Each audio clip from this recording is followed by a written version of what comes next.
Bonjour, nous arrivons à la fin de la semaine et à la fin de chaque semaine, on entreprend une leçon de production écrite. Notre leçon d'aujourd'hui portera sur la lettre personnelle et surtout la lettre personnelle pour remercier. Je vous propose la consigne suivante. Rédigez une lettre à partir de la consigne suivante.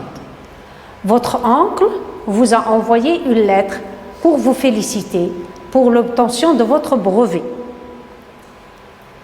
Content ou contente de l'idée qu'il vous ait écrit, vous décidez à votre tour de lui répondre en le remerciant. Donc, avant de commencer à écrire, il faudrait trouver les mots clés qui vont nous permettre de bien rédiger, de ne pas faire d'hors-sujet. Donc, je vous ai proposé un plan. La première chose que nous devons chercher, c'est automatiquement qui parle. Eh bien, celui qui parle, c'est vous. C'est vous qui écrivez la lettre. Vous êtes le récepteur de la lettre de félicitations. C'est vous. Vous avez reçu cette lettre. Donc, c'est vous qui allez rédiger la lettre à votre oncle pour le remercier. À qui est-ce que vous allez écrire? Vous allez écrire à votre oncle. Donc, c'est un proche, c'est un membre de la famille. Donc là, il y a le choix du lexique à adopter. Pourquoi vous allez lui écrire? Vous allez lui écrire pour le remercier. Le remercier de quoi? Tout simplement d'avoir pensé à vous écrire pour vous féliciter. Comme préparation à votre sujet, quel genre de lettre est-ce que je vais choisir? Est-ce une lettre personnelle ou une lettre conventionnelle? Donc là, on doit choisir déjà à qui est-ce qu'on rédige notre lettre. Je vais écrire à mon oncle. Donc mon oncle, c'est une personne qui est proche de ma famille. Donc, c'est beaucoup plus la lettre personnelle. Donc, nous allons nous éloigner carrément de la lettre conventionnelle. Mais cela nous pose aussi un problème. Voilà, si je choisis la lettre personnelle, qu'est-ce que je dois respecter qui est primordial dans ma rédaction?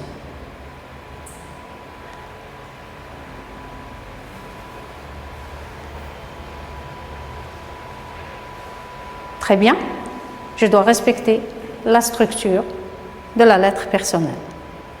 Alors, on fait un petit récapitulatif, un petit rappel. La lettre personnelle se compose du lieu et de la date, d'un émetteur, mais l'émetteur se trouve au bas de la page, c'est lui qui va signer la lettre, d'un récepteur au haut de la page, à côté de la formule d'appel, du corps de ma lettre. Et bien sûr, je fais faire très attention à suivre la consigne. Dans ma consigne, on me dit que je rédige cette lettre pour remercier. Donc, les moyens langagiers que je vais utiliser, c'est beaucoup plus le remerciement. Voilà, je vous propose quelques expressions que vous pouvez utiliser lors de votre rédaction. Je te remercie du fond du cœur. Merci. Merci beaucoup. Ou merci infiniment. Du lexique. Bien sûr, ça va être un lexique qui va exprimer la joie, le bonheur, le plaisir, l'appréciation et encore la joie.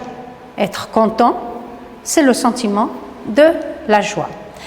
Pardon, toute petite rectification, c'est que ce genre de lettres personnelles, c'est ce qu'on appelle aussi des lettres de circonstance. On les écrit automatiquement à une circonstance bien déterminée. Pour un baptême, un mariage, pour un décès, pour féliciter, encourager. Donc, c'est des moments bien précis de notre vie où on utilise ce genre de rédaction. Donc je vous laisse écrire un peu et je reviens à vous pour vous proposer un texte ou ma production et on fait une petite comparaison pour voir si j'ai respecté tout ce que dit la consigne ou pas. D'accord? Est-ce que vous avez fini votre rédaction? Ok. Donc, essayez de voir ce que moi j'ai produit et nous allons faire la comparaison. Mais le plus important, et je le répète encore une fois, c'est la forme de la lettre. Est-ce que j'ai réellement respecté la forme de la lettre? Bien. Meknès, le 25 juin 2016. Très cher oncle. Donc déjà, vous voyez que j'ai utilisé le lieu et la date. J'ai une formule d'appel, très cher, et j'ai aussi un destinataire, c'est mon oncle. C'est avec une immense joie, donc j'exprime un sentiment, ça m'a fait plaisir, que j'ai ouvert et lu ta lettre. Si tu savais combien tu nous manques, ton absence se fait ressentir. J'imagine que c'est maman qui t'a informé de mes résultats.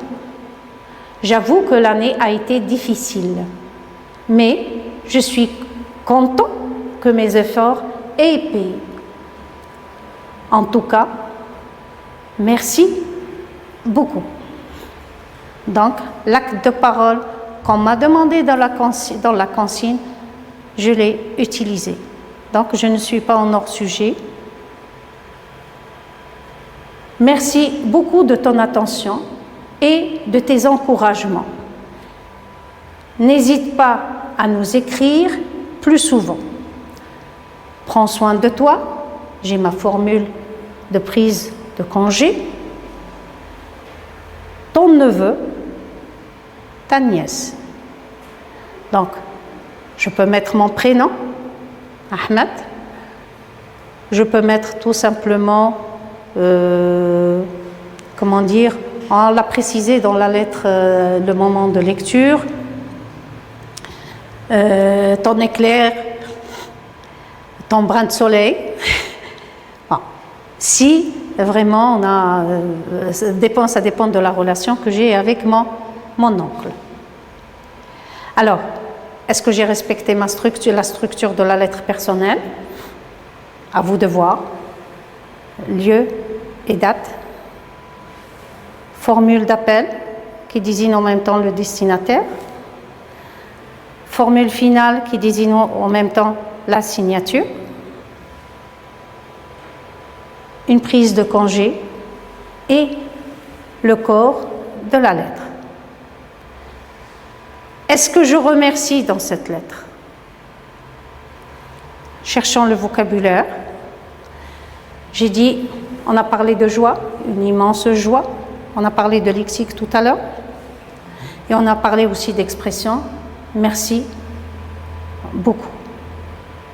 À mon tour de vous remercier pour votre attention. Je vous souhaite beaucoup de courage et j'espère que dorénavant, il vous serait facile de rédiger une lettre de remerciement.